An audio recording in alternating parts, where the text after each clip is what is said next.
प्रभू रामचंद्र हे विष्णूंचे 7वे अवतार आणि अयोध्याचे सूर्यवंशी राजे दशरथ व राणी कौशल्या यांचे ज्येष्ठ पुत्र होते. ते मर्यादा पुरुषोत्तम म्हणून ओळखले जातात, ज्यांनी आयुष्यभर सत्य आणि नीतिमत्तेचे पालन केले.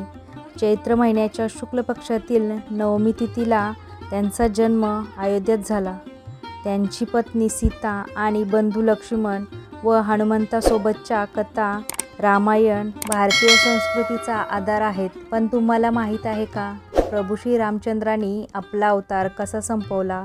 यामागे एक कथा आहे आणि ती कथा आज मी तुमच्यासोबत शेअर करणार आहे. तर व्हिडिओ स्किप न करता शेवटपर्यंत नक्की बघा.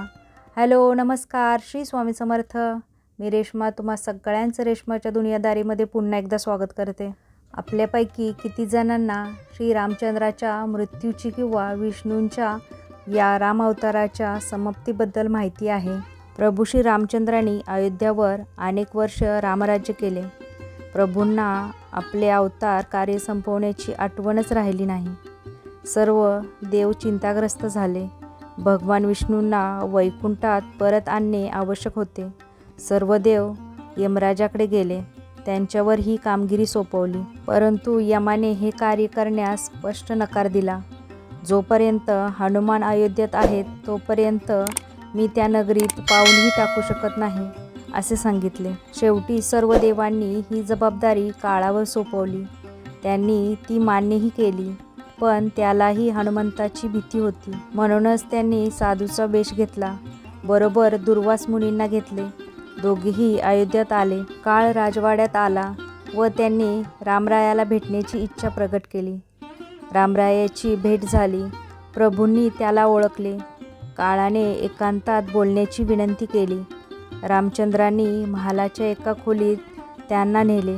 लक्ष्मणाला दारात पहारा देण्यासाठी उभे केले. कोणालाही आत न सोडण्याची आज्ञा केली. आज्ञा मोडल्यास मृत्यूदंड दिला जाईल असे बजावले. लक्ष्मण पहारा देत उभे राहिले. एकांतात काळाने भगवंतांना आपला अवतार कार्य संपवण्याची विनंती केली. प्रत्येक जन्माला आलेल्या जीवाला मृत्यू अटळ आहे या सत्याची आठवण करून दिली. प्रभूंनी आपली विशेषता बोलून दाखवली. लक्ष्मण व हनुमंत यांच्या भक्तीने मी बांधलो गेलो आहे. ते मला अवतार संपवू देणार नाहीत, असे सांगितले. लक्ष्मणांना बाजूला करण्याची योजना मी केली आहे, असे काळाने सांगितले. ती जबाबदारी दुर्वासांना दिलेली आहे. तुम्ही हनुमंतांना बाजूला करा, अशी विनंती केली. प्रभूंनी त्यास होकार दिला. तोपर्यंत दुर्वास मुनी तेथे आले. त्यांनी रामास भेटायचे आहे असे सांगितले. लक्ष्मणाने नकार दिला. प्रभूंची आज्ञा सांगितली, पण दुर्वास ऐकनात. ते अत्यंत क्रोधिष्ठ झाले. आपली भेट नकारणाऱ्या श्रीरामाला आता मी श्राप देतो, असे म्हणू लागले. लक्ष्मणापुढे धर्मसंकट उभे राहिले. मुनींना आत जाऊ द्यावे तर बंधू आज्ञेचे उल्लंघन होईल व मृत्यूदंडाला सामोरे जावे लागेल. नाही जाऊ द्यावे तर पितृतुल्य बंधूला मुनी श्राप देतील. शेवटी लक्ष्मणाने मृत्यूला सामोरे जाण्याचे ठरवले. रामरायांना विचारून येतो, असे म्हणून लक्ष्मणाने खोलीत प्रवेश केला. इकडे दुर्वास गुप्त झाले. लक्ष्मणाला पाहता रामचंद्रांनी त्याला आपल्या आज्ञेची आठवण करून दिली. परंतु दुर्वास आल्यामुळे आज्ञा मोडावी लागली, असे लक्ष्मणाने सांगितले. प्रभूंनी त्याला मृत्यूदंड घेण्यास सांगितले. अयोध्याच्या बाहेर तू निघून जा, हाच तुला मृत्यूदंड, असे सांगितले. समोर प्रत्यक्ष काळाला बसलेला पाहून लक्ष्मण काय समजायचं ते समजला. राजमहालाच्या बाहेर पडून लक्ष्मण शरयू तीरावर गेला. शरयू नदीत आपला देह त्यागून आपल्या मूळ स्वरूपात म्हणजे पुन्हा शेषनाग होऊन प्रभूंच्या येण्याची वाट पाहत बसला. इकडे प्रभू रामचंद्राचा काळाने निरोप घेतला. प्रभू खोलीच्या बाहेर आले. त्यांनी आपल्या हातातील अंगठी काढली. महालाच्या दोन्ही दगडी फरशीमध्ये एक छोटीशी फट होती. त्या फटीत ती अंगठी टाकली. हनुमंताला बोलवून आणण्याची आज्ञा केली. हनुमंत आले. प्रभूंनी त्यास अंगठी फटीत अडकल्याचे सांगितले. हनुमंत अंगठी काढू लागले, पण फट लहान असल्याने काही केल्या अंगठी निघेना. मग त्यांनी सूक्ष्म रूप धारण केले व त्या फटीत गेले.